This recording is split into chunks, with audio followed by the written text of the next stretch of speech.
ሳይንቲስት አብዱቃድር ካህን የሚባል ፓኪስታናዊ ሳይንቲስት አለ። እሺ ፓኪስታኖች ዘ ፋዘር ኦፍ ቦምብ ይሉታል። እና ይሄ ሳይንቲስት ለዩኤን ተቀጥሮ የኒውክሌር ማብለያ ቦምብ እንዲሰራ ተቀጥሮ ነው የሚሰራው። ተቀጥሮ የሚሰራው ደግሞ ኔዘርላንድ ውስጥ ነው።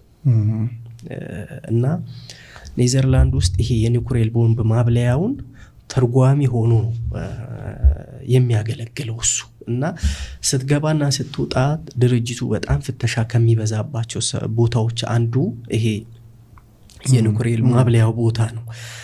ይሄ ሳይንቲስት ፓኪስታን በህንድ ስለምትኮረኮም የፓኪስታን በህንድ መኮርኮም የሚያስቆጨው ሳይንቲስት ነው። እና ምንድነው የሚለው እስራኤልና ህንዶች ፓኪስታንን ይኮረኩሟታል። የሚኮረኩሟት አቅም ስለሌላት ነው። አቅም ያጣችው ደግሞ አንድ የኒውክሌር ቦምብ ስለሌላት ነው። እኔ ደግሞ ልጇ ኔዘርላንድ ውስጥ የኒውክሌር ቦምብ ማብለያ ውስጥ ተቀጥሬ የምሰራ ሰው ነኝ።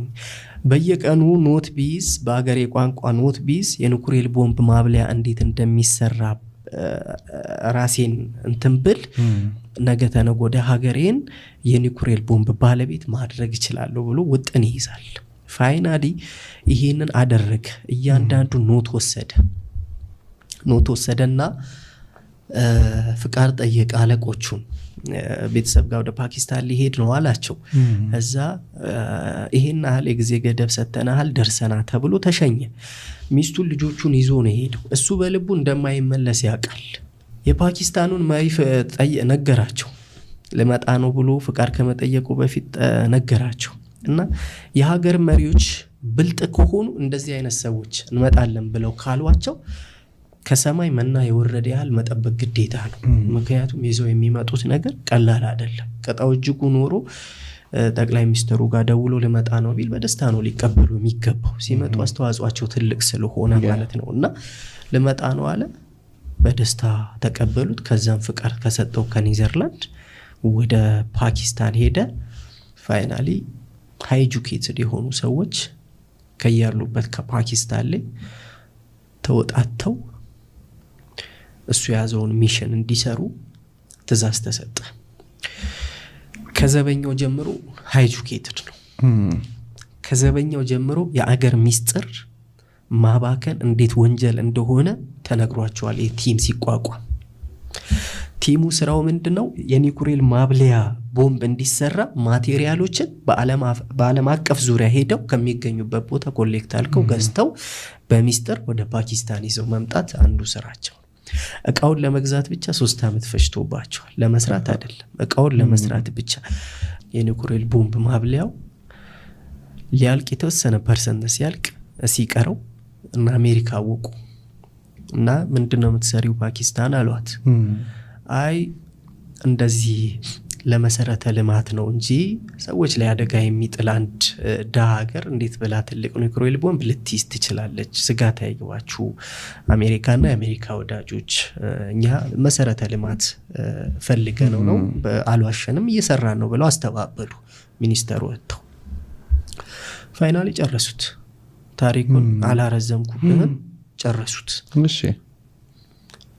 እዛ ወጥተው መግለጫ ሲሰጡ አሜሪካና ወዳጆችሽ ይሄ የኒውክሌር ቦምብ ማብለያው ለልማት አይደለም፣ ጠላቶቻችን ሲኮረኩሙ ለመኮርኮም ነው።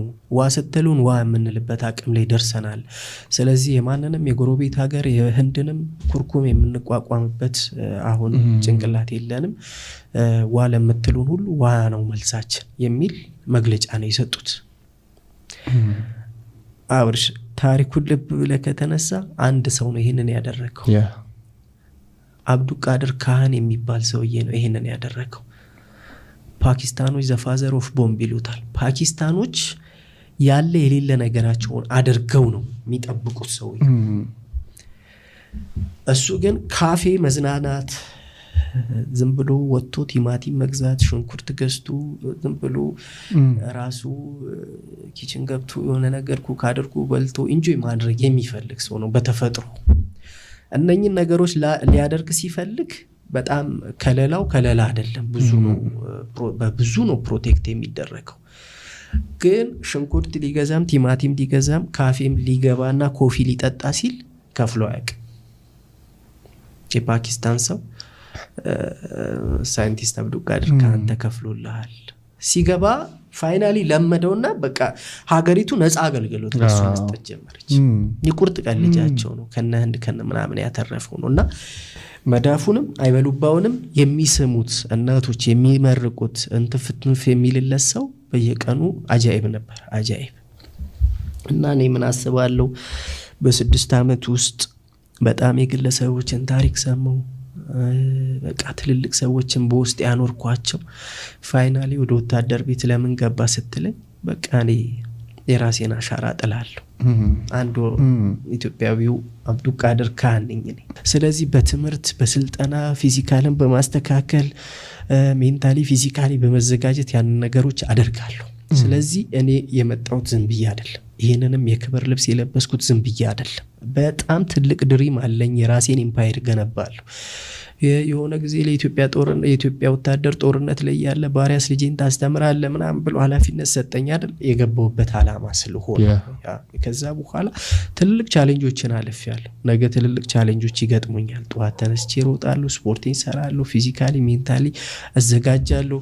ዓለም አቀፍ ላይ ስለ ሚሊታሪዎች የተጻፉ ዶክመንታሪዎችን አያለሁ፣ አነባለሁ። ይሄ ነገር ወደ ተሻለ ቦታ እንትን ይለኝ። ስለዚህ ለምን መነሻ ለምን ገባ? ኢትዮጵያን ሰላሟን ለመጠበቅ ብቻ አይደለም፣ ሰላሟን የሚጠብቁትን ወንድሞቼን እንኳን ለመጠበቅ ነው።